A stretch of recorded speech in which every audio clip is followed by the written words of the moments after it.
We all sing you, Almighty God, standing firmly with no fear, with feelings from the heart, we follow our Lord. Hundreds of years we've been oppressed, evils invaded, all long of peace, justice soon will arrive, freedom and peace from God.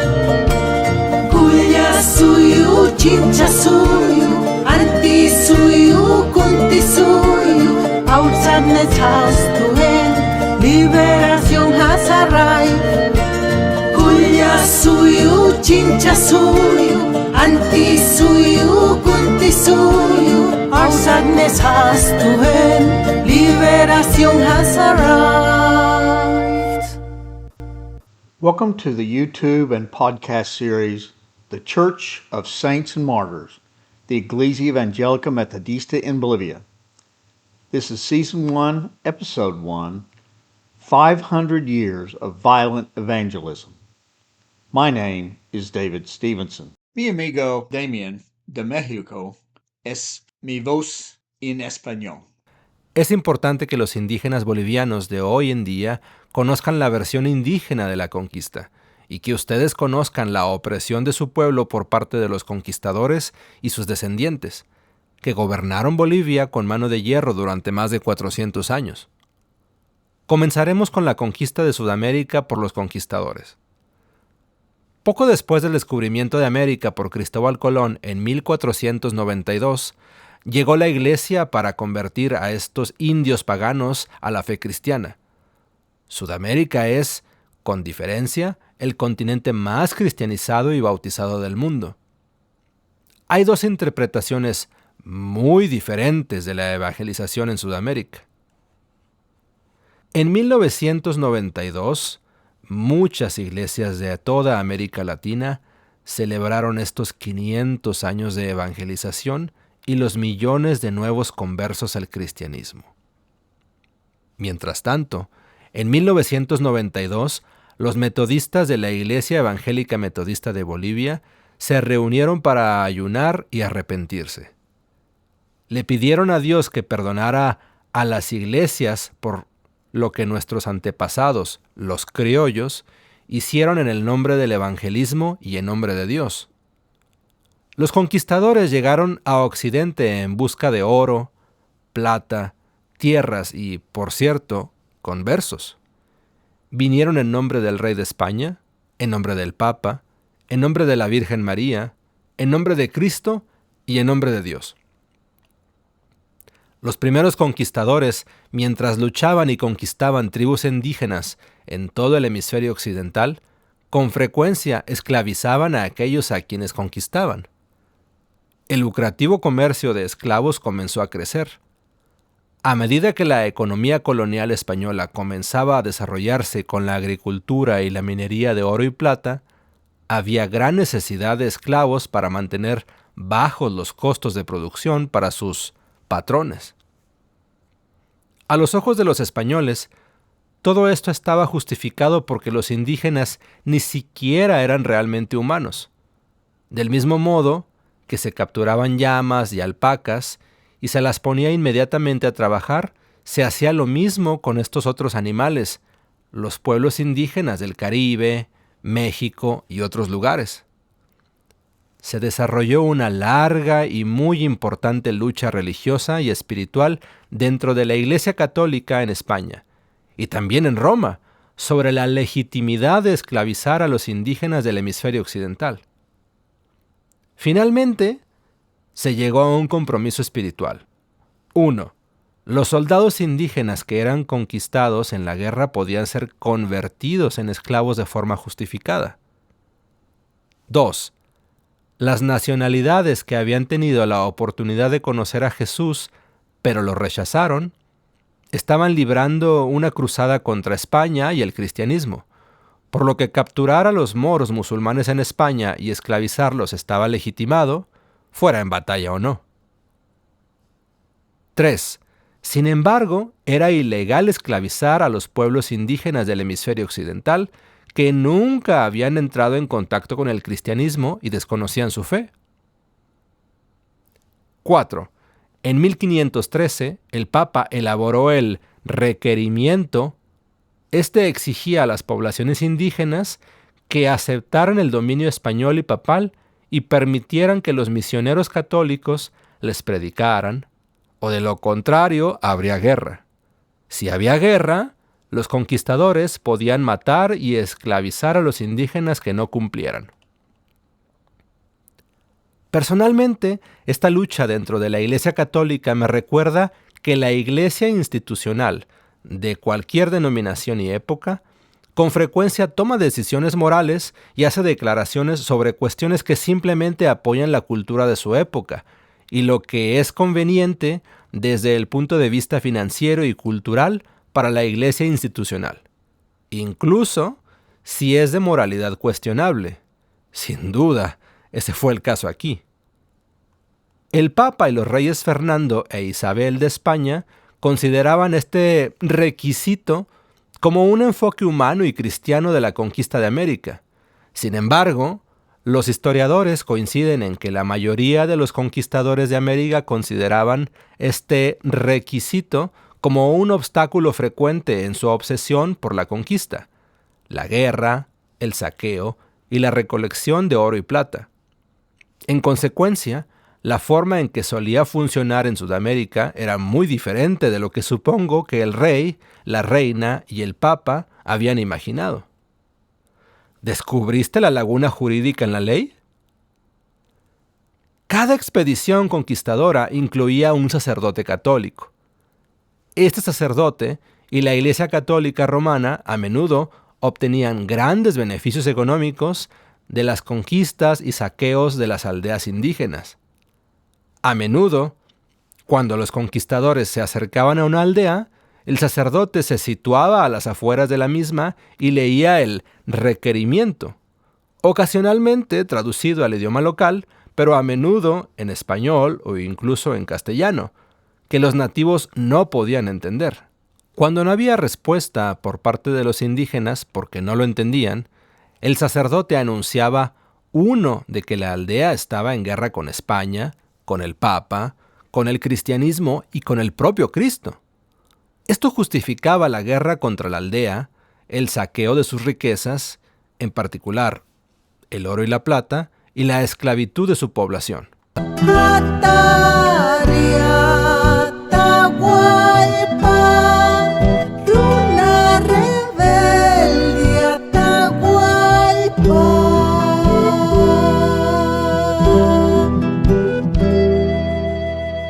En 1509, los españoles comenzaban a ganar control sobre el hemisferio occidental.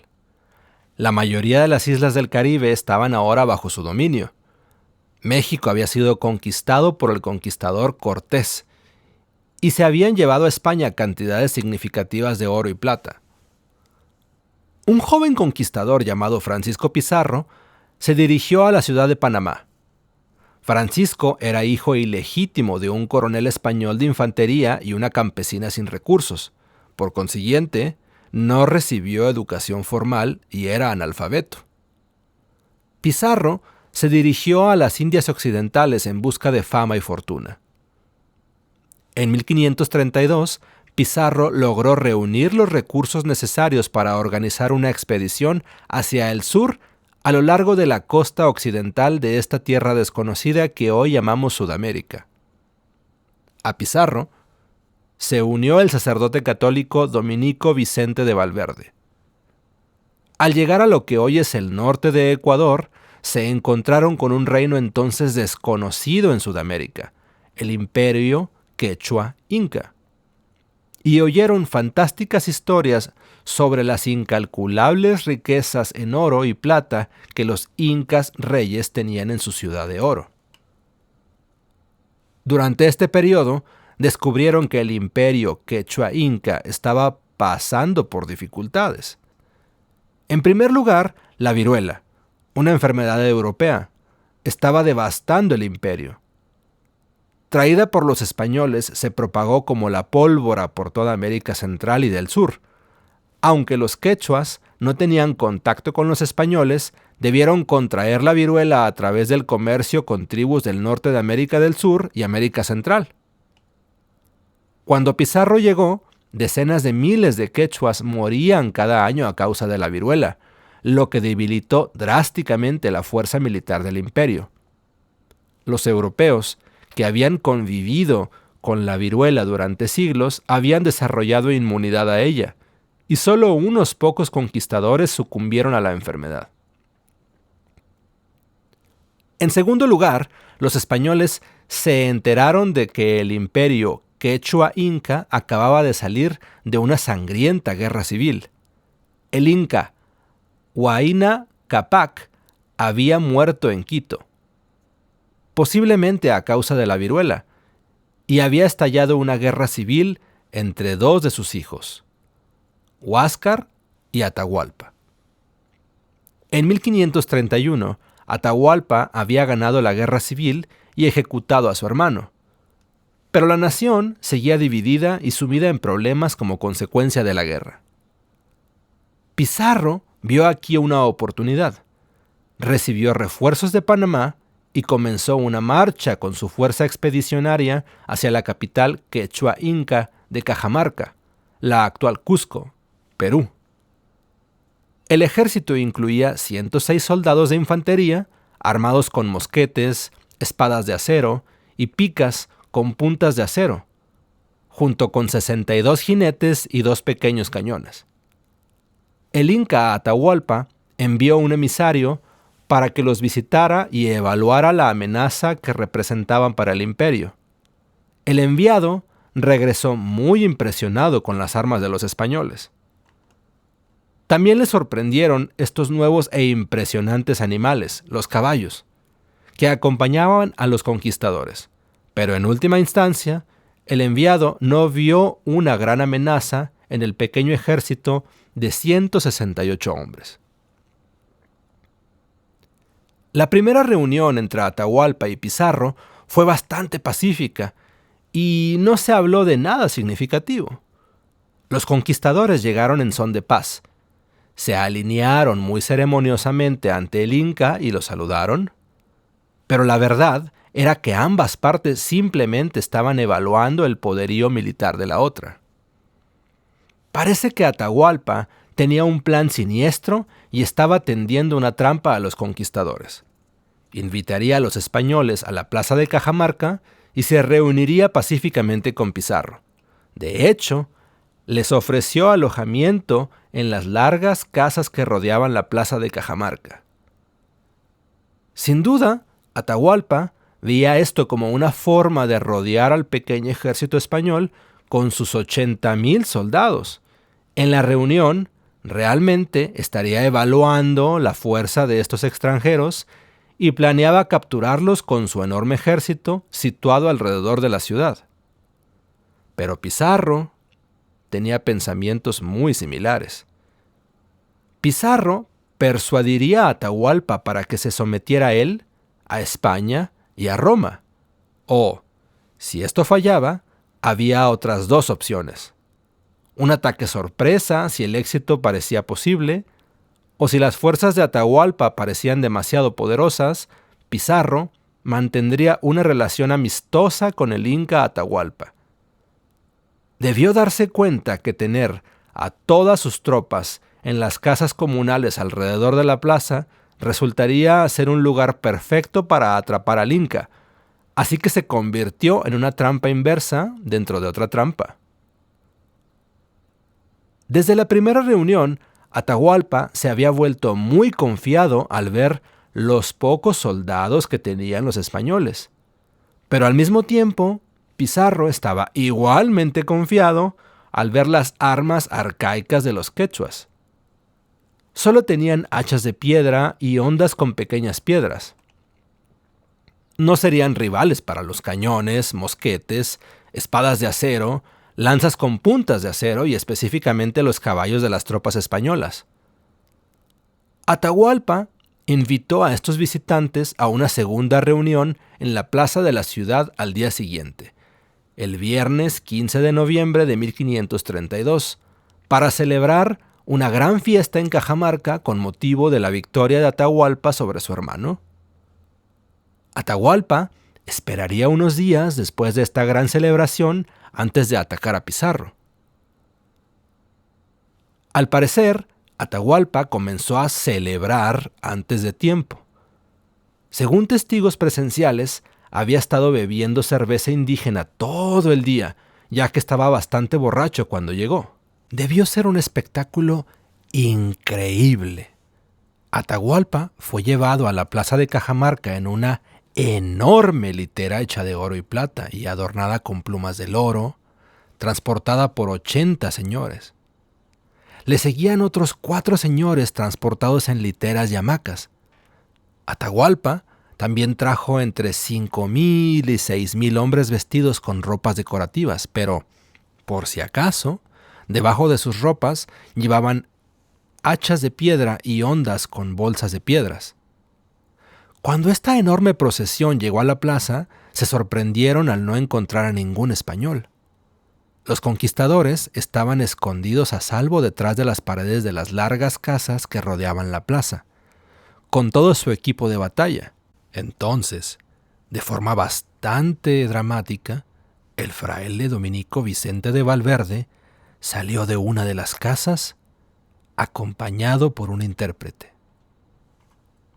Valverde invitó a Atahualpa a entrar con Pizarro, pero Atahualpa sabía que era una trampa. En su lugar, Atahualpa exigió la devolución de todo lo que los españoles habían robado y saqueado desde su llegada. La mayoría de los testimonios de los conquistadores, recogidos algún tiempo después, afirman que Valverde no entregó el requerimiento, tal y como lo exigía la ley española. Sin embargo, sí habló sobre el cristianismo, instando a Atahualpa y a los demás a convertirse. Valverde le entregó entonces a Atahualpa un breviario, el libro de oraciones y liturgia católica, que incluye escrituras, oraciones e himnos. Valverde dijo: «Ahora bien, para los incas no existen los libros, ni el lenguaje escrito, ni la comprensión de la palabra escrita. Para Atahualpa y los quechuas, Dios les hablaba a través del viento, la lluvia y los truenos. Era en el nacimiento de un niño y en la belleza de los Andes donde oían hablar a Dios. Era en el cambio de las estaciones y en la milagrosa cosecha donde veían la obra de Dios. Y cuando miraban al cielo, allá arriba, sobre ellos estaba la siempre presente Cruz del Sur, con su geometría perfecta». Atahualpa había oído hablar a Dios muchas veces en su vida, a través de muchos medios diferentes, así que cogió el breviario, se lo acercó al oído y dijo: «Quiero oír las palabras de tu Dios en este libro».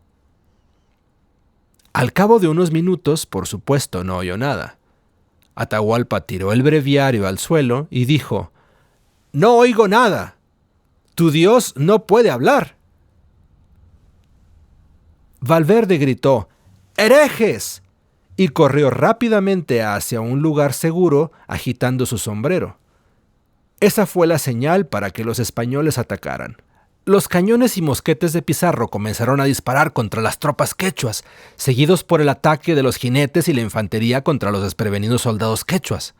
Los soldados entraron en pánico por el ruido y el fuego mortal de los cañones y mosquetes. También huyeron asustados por esos enormes animales extraños y aterradores, los caballos que montaban los hombres de Pizarro.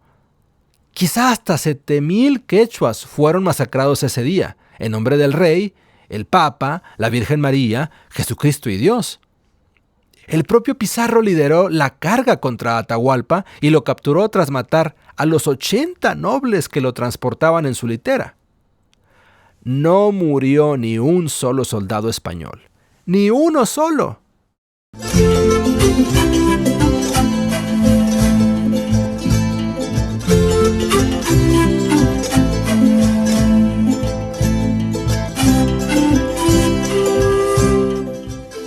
tras la sangrienta masacre, Pizarro exigió un enorme rescate para salvar la vida de Atahualpa.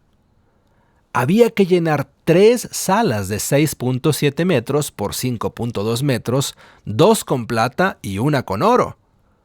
Accedió y llenó las salas con espectaculares piezas de oro y plata. Pero Pizarro simplemente robó el tesoro y siguió reteniendo a Atahualpa para controlar el pueblo quechua a los quechuas. Pero pronto, Atahualpa se convirtió en una carga para Pizarro en lugar de una ventaja. Así que se celebró rápidamente un juicio en el que se declaró a Atahualpa culpable del asesinato de su hermano Úscar y de herejía. La pena por herejía era quemar a Atahualpa en la hoguera. Sin embargo, las creencias quechuas incas sostenían que si alguien era quemado hasta la muerte, su alma se quemaría junto con su cuerpo. Atahualpa suplicó para que se le aplicara una forma diferente de ejecución. Valverde intervino y dijo que si Atahualpa aceptaba ser bautizado en la fe católica, él convencería a Pizarro para que ejecutara a Atahualpa de otra manera. Para salvar su alma de ser quemada, Atahualpa aceptó ser bautizado. Así, Atahualpa se convirtió en el primer nativo sudamericano en convertirse al cristianismo el 29 de agosto de 1533. En una solemne ceremonia religiosa, el sacerdote católico Valverde le preguntó a Atahualpa: ¿renuncias a Satanás? ¿A todas sus obras y a todas sus pompas? A cada una de estas preguntas Atahualpa respondió: renuncio. A continuación, el sacerdote dijo, como parte del ritual: si mantienes el pacto que hiciste en el bautismo, el Señor te bendecirá por tu fidelidad. Algunas de las bendiciones que recibirás son la compañía constante del Espíritu Santo, la remisión de tus pecados y el privilegio de renacer espiritualmente. A continuación, el sacerdote lo bautizó en el nombre del Padre, del Hijo y del Espíritu Santo. Cuando Atahualpa se levantó de rodillas, un soldado detrás de él, bajo la dirección del padre Valverde y el conquistador Pizarro, dio un paso adelante. Le ató una soga al cuello y lo estranguló hasta matarlo. Y este acontecimiento marcó la pauta para los 500 años de evangelización violenta de Sudamérica.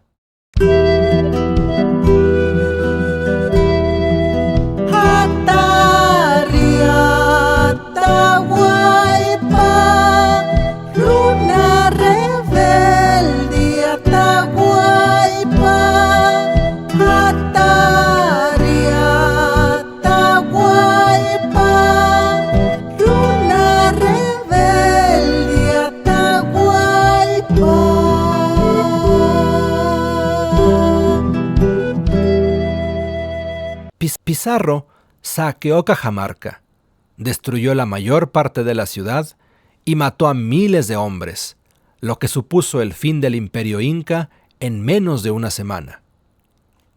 Y se llevó enormes cantidades de oro y plata por las montañas hasta la costa de Perú y desde ahí a España. Otros españoles se enteraron del éxito de Pizarro y pronto hubo muchas expediciones de conquistadores a Sudamérica que se adentraron cada vez más en el corazón de Bolivia. A partir de este momento, cada vez que los conquistadores llegaban a un pueblo, buscaban si había mucho oro y plata en él. Si lo había, o si necesitaban más esclavos para trabajar para ellos, el sacerdote leía el requerimiento en las afueras del pueblo en español o castellano. Cuando no había respuesta, el sacerdote declaraba al pueblo hereje y en guerra con la corona española, con el Papa y con el mismo Cristo. Y esto iba seguido inmediatamente de la masacre, la esclavitud y el saqueo del pueblo. Sin embargo, si el pueblo era pobre y no tenía nada que valiera la pena robar, Y si los conquistadores no necesitaban más esclavos, reunían a la gente y leían el requerimiento con un intérprete, exigiendo a todos los habitantes del pueblo que se bautizaran inmediatamente. Al haber oído hablar de las masacres perpetradas por los conquistadores, todos los aldeanos aceptaban rápidamente el bautismo y todos eran bautizados a la vez. A veces miles de ellos en un solo día, aunque desconocían por completo las creencias del cristianismo. La historia actual de Bolivia y tal y como la conocen y la cuentan los criollos, y recordaremos que los criollos son los descendientes directos de los conquistadores, da a entender que los indígenas aceptaron de buen grado la conquista del imperio quechua inca. A menudo se describe que estaban agradecidos por la llegada de los conquistadores, que trajeron la civilización y el cristianismo. Y se puede decir que muchos indígenas rompieron rápidamente con sus tradiciones e intentaron activamente integrarse en la cultura boliviana española.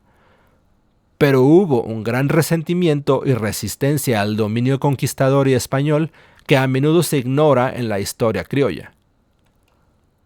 Hubo una gran revuelta quechua-inca en 1936 a 1937, que fue una de las mayores guerras de resistencia de los pueblos indígenas contra las potencias coloniales en toda América, tanto del sur como del norte. Desgraciadamente, para los quechuas incas, tenían muy pocas armas europeas y muy pocos guerreros que supieran utilizarlas con eficacia, y aunque lucharon con gran tenacidad, la tecnología militar dio la victoria a los conquistadores. Hubo más de 100 revueltas de los indígenas contra los españoles en el siglo XVIII, pero eso no se enseña en las escuelas bolivianas.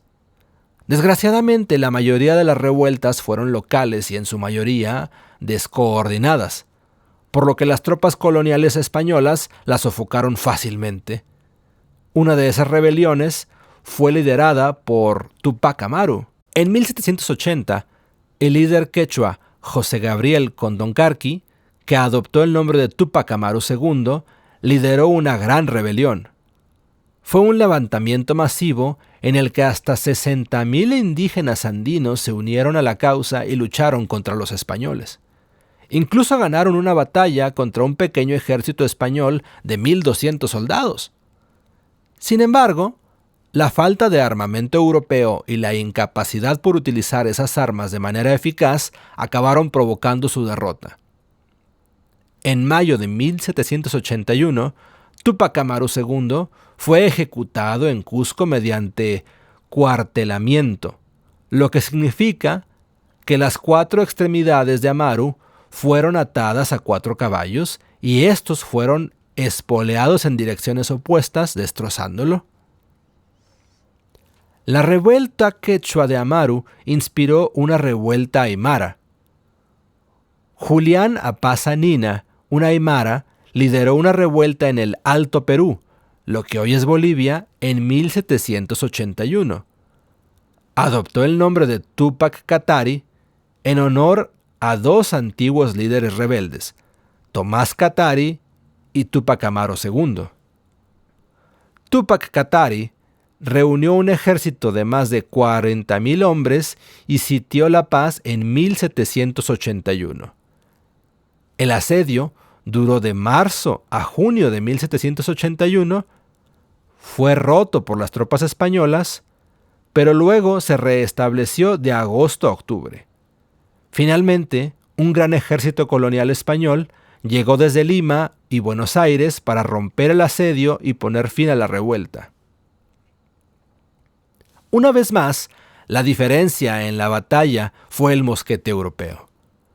Durante el asedio murieron más de 20,000 personas. Katari también fue ejecutado mediante cuartelamiento. Hoy en día hay una famosa estatua de Túpac Katari en Axacachi, Bolivia. Y en 1782, una mujer aymara, Bortolina Sisa, fue ejecutada por levantar otra revuelta. España no logró sofocar todas las revueltas hasta 1783 y luego procedió a ejecutar miles de nativos americanos.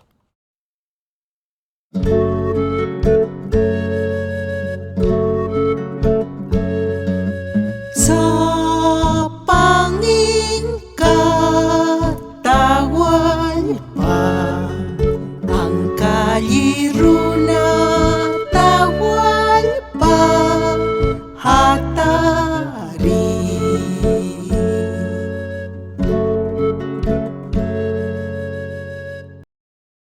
Con la subyugación de las rebeliones, millones de indígenas se convirtieron en los llamados cristianos durante la época. Y a medida que pasaba el tiempo y se formaban naciones en Sudamérica, las constituciones de esos países a menudo exigían el bautismo en una iglesia católica a cualquier persona que deseara obtener un pasaporte u otro tipo de documento de identidad. En Bolivia, hasta 2007, todos los líderes metodistas fueron bautizados en la iglesia católica, solo para poder obtener pasaportes para viajar fuera de Bolivia. Pero fueron bautizados de nuevo en la iglesia evangélica metodista como un compromiso profundamente espiritual. A lo largo de la era colonial de Bolivia, muchos de los sacerdotes católicos continuaron enseñando que los indígenas eran animales sin alma. Esto permitió a los buenos patrones cristianos hispanos tratar a los indígenas como animales domésticos, esclavizados y maltratados. Hubo algunos que se opusieron activamente a la esclavitud de los pueblos indígenas de Sudamérica. Bartolomé de las Casas fue uno de los primeros conquistadores españoles y al principio participó en los abusos de los colonialistas contra los pueblos indígenas, pero empezó a darse cuenta de la inhumanidad de las atrocidades cometidas contra los indígenas y se convirtió en uno de los primeros defensores de los derechos humanos de estos indígenas. De hecho, fue él quien acuñó el término derechos humanos. Más tarde se convirtió en sacerdote y escribió extensamente sobre las atrocidades que había observado, incluso en las que había participado. Su libro más famoso fue Breve relato de la destrucción de las Indias. Una segunda persona que clamó por el fin del genocidio de los pueblos indígenas fue alguien que nunca había estado en Sudamérica. Théodore de Bry. Era grabador y luterano. Logró escapar de la Inquisición española y realizó grabados a partir de dibujos hechos por testigos presenciales de las atrocidades cometidas en el Nuevo Mundo. También realizó grabados originales a partir de las descripciones de los acontecimientos que le proporcionaron los testigos presenciales. Si está viendo el video, lo que está viendo son sus grabados.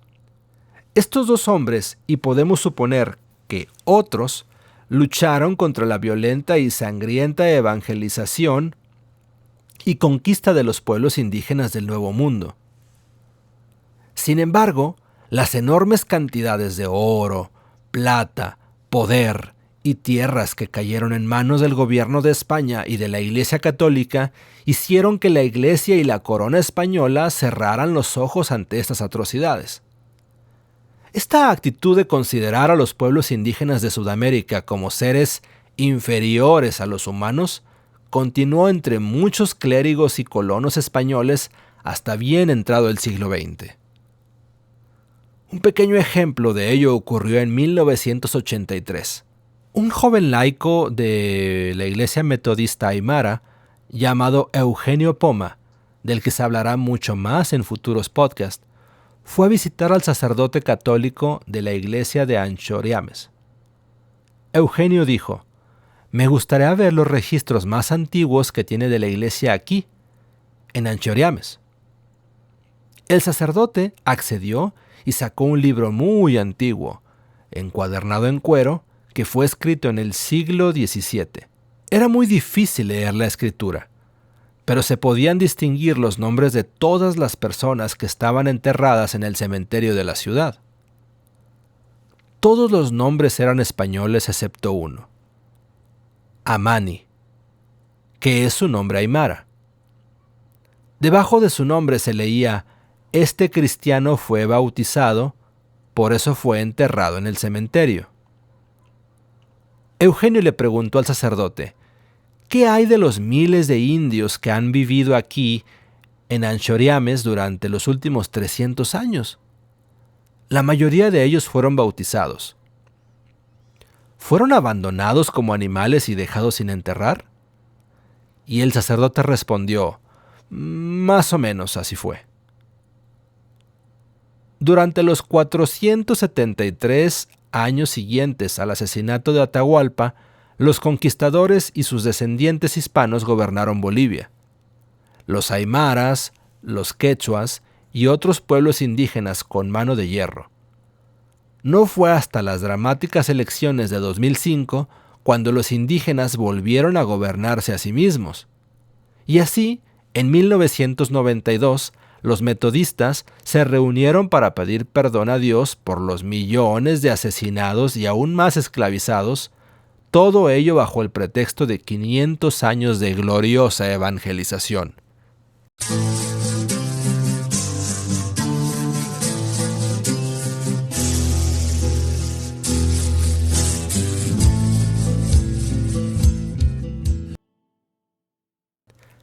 Para la próxima semana, ¿sabías que la construcción del Taj Mahal en la India tiene una conexión muy directa con la mina más famosa e importante de la historia del mundo, situada en Bolivia, el Cerro Rico?